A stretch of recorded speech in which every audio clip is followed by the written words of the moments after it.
Ever thought you knew everything about someone, only to find out their life was just the tip of an unimaginable iceberg? I used to live a life of routine, family, friends, and the occasional bump in the road.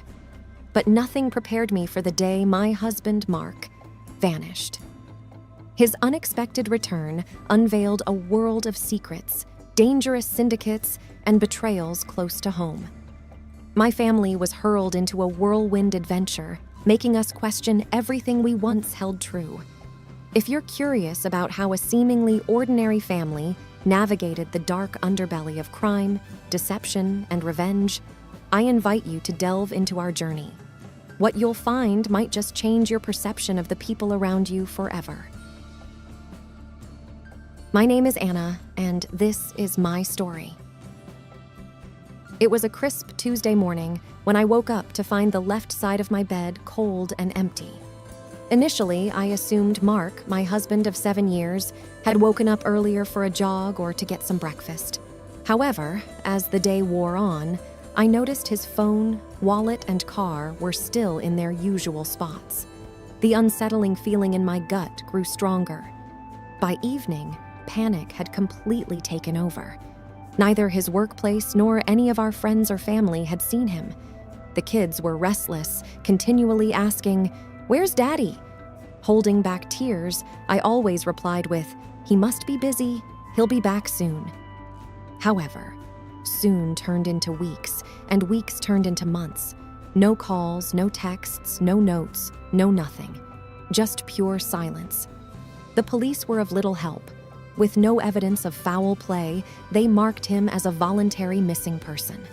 My heart shattered. How could the love of my life, the father of our 3 children, leave without any explanation? Every day was a challenge. I tried to be both a mother and father to my kids, all while battling the betrayal and anger boiling inside me. How could he do this? Why? Was our love not enough? I constantly thought to myself. But amid the anger, there was a glimmer of hope, a burning desire for closure, and an inkling of revenge. If he had chosen to desert us, I wasn't about to let him forget us so easily.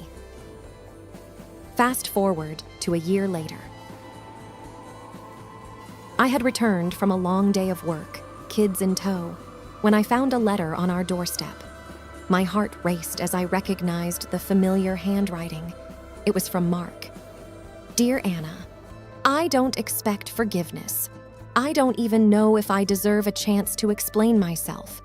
But if you're willing to hear me out, meet me at the old tree house we built together tomorrow evening at 5 p.m. Mark." I read the note over and over, each time feeling a mix of anger, pain, and hope. The audacity of this man to disappear for a year and then waltz back into our lives as if nothing happened. "Oh, he's going to get what's coming to him," I muttered to myself. The kids sensed something was off. "Mom, what's that? Is it from Daddy?" My eldest, Max, asked, his eyes wide with a mixture of hope and fear. I hesitated, thinking of the best way to shield them from more pain. "It's nothing, sweetheart. Just an old friend," I replied, avoiding his gaze. That night, sleep eluded me. My mind raced with different scenarios. Was he in trouble? Was he remorseful? Or was this another cruel trick? And then, there was the burning desire for revenge. The pain he inflicted on our family was immeasurable. I wanted him to feel a fraction of the anguish we had been through. As dawn broke, a plan began to form. I was going to give Mark a taste of his own medicine, make him realize the weight of his actions. But first, I needed to meet him, to hear his side of the story. The day dragged on. Every tick of the clock felt like an eternity. And as 5 p.m. approached, I was a mix of anxiety, rage, and anticipation. I left the kids with my neighbor and headed to our old treehouse. As I approached the clearing, I saw a figure standing by the tree. It was Mark, but he looked different, older, wearier. He had lost weight and had a ruggedness to him that I hadn't seen before. "Anna," he whispered as I approached, his voice filled with sorrow. "I thought you'd never come." Little did he know that I was there with a plan, a purpose, and revenge was its name.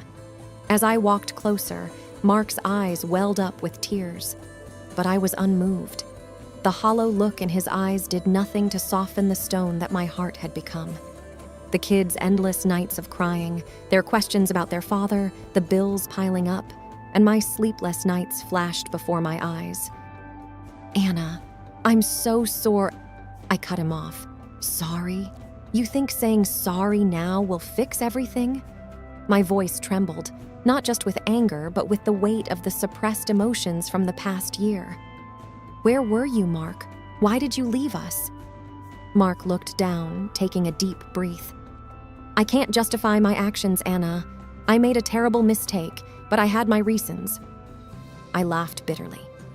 Reasons? What possible reasons could make a man abandon his family without a word? He looked up, eyes searching mine. "It's not as simple as you think, Anna. I had no choice. I was trying to protect you all." I scoffed. "Protect us? By leaving us alone, vulnerable and broken? Some protection, that is." Mark hesitated, taking a moment to gather his thoughts.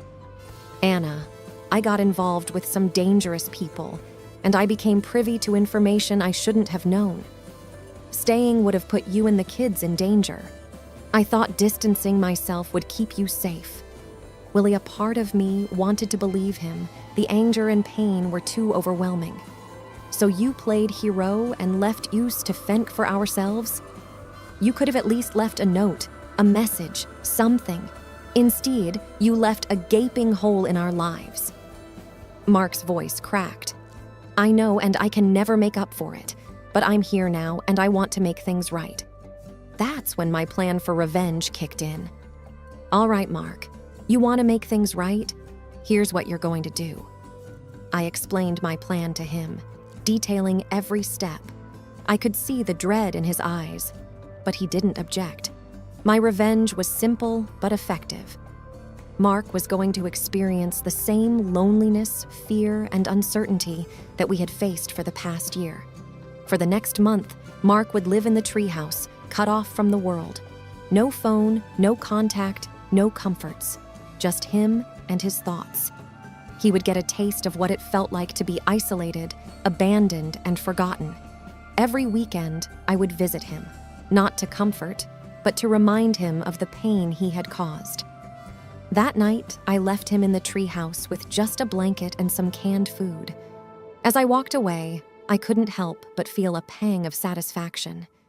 This is for the kids, I thought to myself. He needs to understand the pain he caused. Over the next few weeks, I visited Mark as planned. Each time, he looked more forlorn, more broken, the weight of his mistakes pressing down on him. But each visit also rekindled a spark, a connection we once shared. While I wanted him to feel the pain, I also found myself wrestling with the love that still lingered deep within me. One Saturday, as I approached the treehouse, I found Mark feverishly scribbling in a makeshift journal made from scraps of paper and tied together with twigs. He looked up, eyes filled with a mix of pain and determination. "Anna," he began, "I've been writing, reflecting on everything, and while this punishment is hard, it's given me time to think, to realize the gravity of my mistakes. I want to share this with you, my reflections, my regrets." His words struck a chord, and I found myself torn between my thirst for revenge and the lingering love I still felt for the man before me. The coming weeks would prove to be a journey, not just for Mark, but for me as well. The path of revenge had taken an unexpected turn, one that I hadn't foreseen. Week 5 was when things started to shift. The plan was clear: make Mark feel what we felt. But every weekend, as I climbed up to the treehouse, I was met with not just a broken man, but a transformative one. His writings painted vivid imagery of our past, our love, our dreams and hopes, all intertwined with his deepest regrets. He shared stories from his journal, and each entry was like a window into his soul. One particular entry stood out: Day 28. Every day I wake up to the chirping of birds, and as the cold seeps through my bones, I'm reminded of the warmth I willingly left behind. Anna, I dreamt of our first date last night, the laughter, the stolen glances. Waking up to this reality feels like a nightmare. I understand now, more than ever, the magnitude of my mistakes. Reading his words, the anger inside me began to dissipate, replaced by a myriad of emotions. Memories flooded back. Our first date, the birth of our children, the life we built. The weight of my revenge suddenly felt heavy on my shoulders. One evening, as I approached the treehouse, I found Mark engrossed in a sketch. He was drawing our family, using charcoal from the burnt-out logs of his small campfire. The raw emotion captured in that rudimentary artwork was palpable. "Anna," he said without looking up, "I've realized that living without you and the kids, even for this short period, is a fate worse than death. I've felt a loneliness that's deeper than the physical isolation of this treehouse." His voice trembled.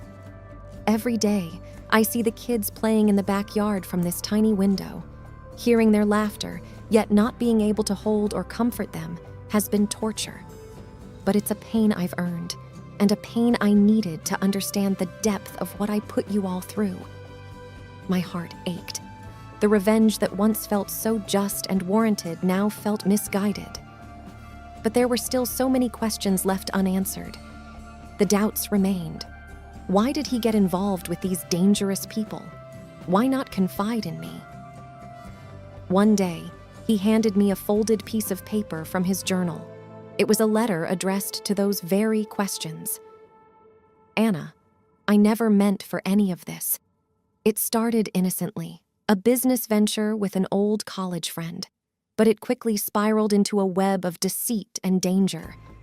They had ties to criminal syndicates, and I inadvertently became a witness to their illegal activities. I overheard plans, dangerous ones. And when they realized I knew, they threatened our family. My instinct was to protect you, but in my panic, I chose flight over fight. Every day I spent away was agony. The guilt consumed me, but the fear of those men finding you held me back. I thought staying away would keep you safe. Now, I understand it was the worst mistake of my life." Mark. As the weeks passed, my visits to the treehouse became less about reminding Mark of his errors and more about rekindling our bond. My revenge had set us on a path neither of us had expected, a path of understanding, healing, and redemption. But the journey was far from over. Mark's revelations about his entanglement with the criminal syndicate shocked me to the core. The heavy weight of fear and insecurity from the past year now had a name. But the more pressing question was, if he was willing to come back, were they still a threat? "Mark," I whispered one chilly evening, the words escaping through trembling lips. "If they're still out there, aren't we all in danger?" He gazed out from the treehouse's tiny window, his eyes scanning the shadows beyond our garden. "I've thought of that too," he admitted. "But I made sure to leave them with a strong impression that I wouldn't spill their secrets. They believe that if they leave our family alone, their operations remain safe." The very idea that we were bargaining our safety against the secrecy of a criminal empire was terrifying. But Mark had a plan. He'd had a lot of time to think, after all. I reached out to an old contact, someone trustworthy from my college days, now in the FBI. I've sent him everything I know, anonymously, of course.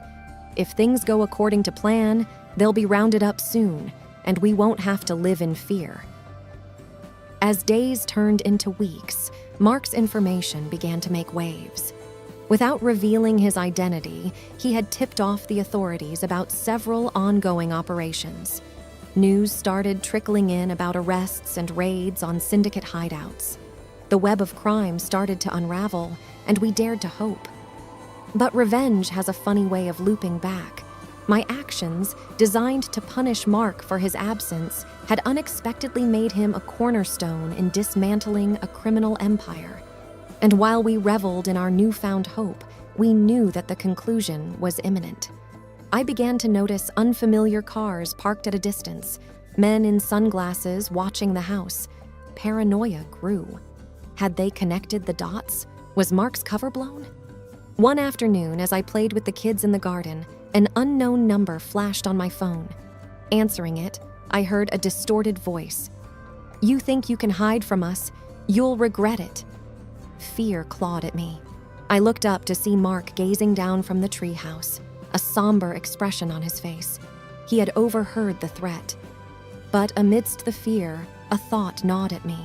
What if we turned the tables one last time? Together, we hatched a plan. We'd bring the danger to our doorstep and confront it head-on. Using his contacts, Mark arranged for law enforcement to be on standby. And then, we baited the trap. Mark sent out a message, one that indicated he had more information that he'd release unless they backed off. The evening was tense. We fortified the house and waited. The quiet of the night was broken by the sound of approaching vehicles. Headlights flashed, silhouettes approached, and then all hell broke loose. But the syndicate didn't expect what awaited them. As they made their move, floodlights illuminated the garden, blinding them. Law enforcement agencies swooped in, catching them off guard. It was a confrontation, but it was one-sided. In the aftermath of the takedown, Mark was heralded as an unsung hero. His anonymity preserved, he played a pivotal role in bringing down a major crime ring. But that was secondary to our primary victory. Our family, once fractured and lost, was whole again. Yet, as I laid in bed that night, one burning question remained. Was our journey truly over? Or were we merely at the cusp of another adventure?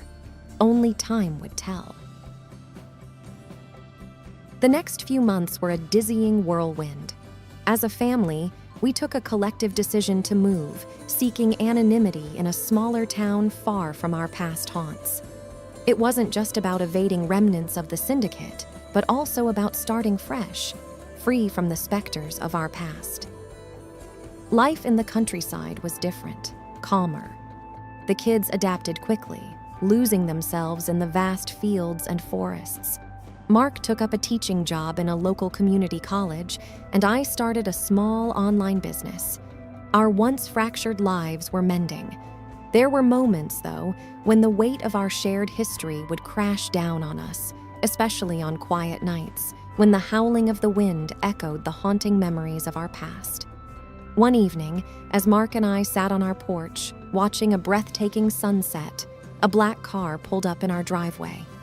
The sight immediately filled me with trepidation. Could they have found us? I thought.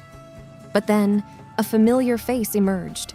It was Brian, Mark's college friend and our FBI contact. "We're not fully in the clear yet," Brian began, his face grave. "Some of the syndicate's members evaded arrest, and they're regrouping. They might not know where you are now, but they're looking." Mark's face darkened. "I thought we were done with this." "We almost are," Brian reassured. "We just need something more, a final piece of evidence to put them away for good. The leader, the one truly pulling the strings, has been elusive. We believe he's overseas, but we have a lead, a meeting point where they plan to regroup." Mark's eyes narrowed. "What do you need from us?" Brian sighed. "A bait, and that bait is you, Mark. We'll ensure your safety, of course.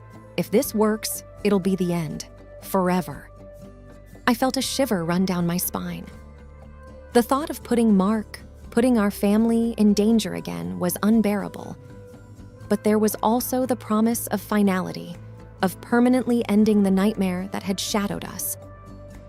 With a heavy heart, and after many discussions, Mark agreed. It was time for one last game of cat and mouse. Brian's team meticulously planned the operation, ensuring layers of protection around Mark. The chosen location was an old warehouse, and I insisted on being close, hiding in a surveillance van with Brian. The night of the operation was agonizing. From the van, I watched Mark, a lone figure, waiting. Hours dragged on, until finally a limousine pulled up. Out stepped a figure, face hidden by shadows, but the unmistakable aura of power evident. As they conversed, Brian's team prepared to strike. But suddenly, alarms blared. The warehouse was rigged. A cloud of smoke enveloped the area. Through the haze, figures clashed, shots were fired. My heart raced. "Where's Mark?" I thought, panic flooding me. After what felt like an eternity, the smoke cleared. Bodies lay strewn around, but Mark was standing, a bit disheveled, but alive. And beside him, handcuffed, was the syndicate leader, a face I never expected. It was Mr. Thompson, our neighbor from our old life. Brian emerged from the van, a victorious smile on his face. "We got him," he said, clasping Mark's hand. The following months saw the syndicate crumble. With their leader in custody and most of their operations exposed, they were finished. Mr. Thompson's arrest made headlines, revealing his double life as a seemingly benign neighbor and a global crime lord. Our life returned to its peaceful rhythm. The scars of our past remained but faded with time. We became local heroes, with our story of resilience and love turning into the stuff of legends in our small town. The past's shadows receded, and as we moved forward, we held on to each other tighter, knowing that together we could overcome any storm. And so, our tale comes to a close, not with an ending, but with a new beginning.